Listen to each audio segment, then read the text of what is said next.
If you told me last year that a song, sung quietly to a man who'd given up on words, would end up pulling 3 lives out of the dark and into something like Gracia, I'd have laughed. But you know what? That's exactly how it happened. I still remember the first time I walked into room 208, holding my breath, clutching my badge like it could anchor me in this world of soft lights and antiseptic air. The nurse didn't even look up, just muttered, "He won't respond. Hasn't in months." "Mister." Raymond lay there, pale as morning, eyes open, but so far gone he might have been staring through the ceiling and out into another world. I was 24, barely tall enough to reach the supply shelves, just trying to keep my life from unraveling one night shift at a time. 2 years before, I'd been Judy the singer voice echoing off the walls of smoke-stained jazz bars, getting paid in applause and tips that barely covered the rent. That all changed in a blink. The wrong guy, the wrong trust, the wrong night. I went from music to mopping floors, from velvet stages to these quiet hospital halls where nobody ever listened for joy. But that first night with Mr. Raymond, I sat by his bed and, almost out of habit, started to hum. Soft, just for me, just to prove I hadn't lost the girl who used to believe her voice could change the temperature in a room. Smile, though your heart is aching. It's funny, the songs that come back when you need them most. My dad used to say music was the best medicine, and even if nobody else believed it, I needed to believe it then. I had no idea someone was listening. Out in the hallway, half-shadowed, stood Logan Raymond the son, rich as sin, stone-faced, always passing through like the world was a checklist. He never spoke to staff, never lingered, but that night, something made him pause. He didn't know me, I didn't know him. I just kept singing, filling that heavy air with the only thing I'd left to give. When I finished, nothing changed, not on the outside, at least. Mr. Raymond lay there, still as ever. But I felt different, like the song had stitched something up in me, even if it couldn't reach him. I whispered goodnight, tucked his blanket, and left, not knowing I'd left a mark bigger than I could see. Logan started showing up more after that. Not inside the room, just lingering in the hallway, listening. He was all sharp lines, expensive suit, shoes that cost more than my rent, but his eyes, they looked like someone who'd forgotten how to cry.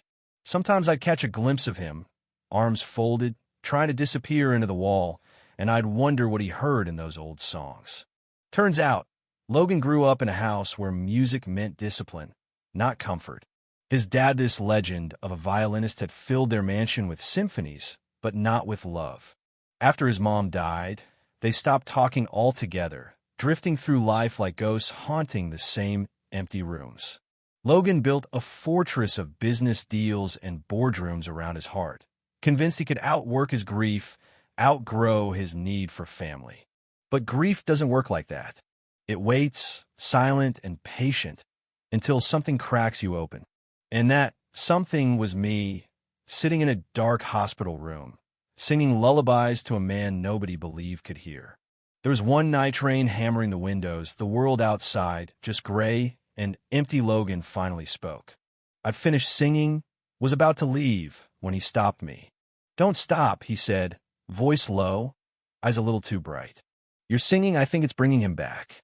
I wanted to laugh, to say that miracles don't happen in places like this, but there was a weight to his words that made me listen. We started talking. Not much at first, just small things like music or how he used to watch his dad play violin, but never really understood why it mattered so much. One evening, out of nowhere, he asked me to teach him a song. "Something old," he said. "Something you sing for him." So there we were, him and me, after hours huddled around an out-of-tune piano in the staff lounge. Me humming, him stumbling along, off-key, but determined. It became a ritual. Tuesdays and Thursdays, Logan would show up, nerves masked by business-like focus, and I'd try to teach him to sing with his chest, not just his voice. Some nights he'd bring dinner. Other nights he'd help me fold sheets or swap water jugs. It was almost like we were building a tiny, secret world inside the walls of that care facility, brick by brick, song by song. And then came the twist, the moment everything changed. One night, Logan surprised me with a vintage microphone, silver and gleaming, just like the one I used to dream about back when life was simpler. "It's not just for you," he said. "It's for us. To sing together. That hit me right in the chest. The next afternoon, I talked him into doing a little concert with me in the common room. Few songs, nothing big.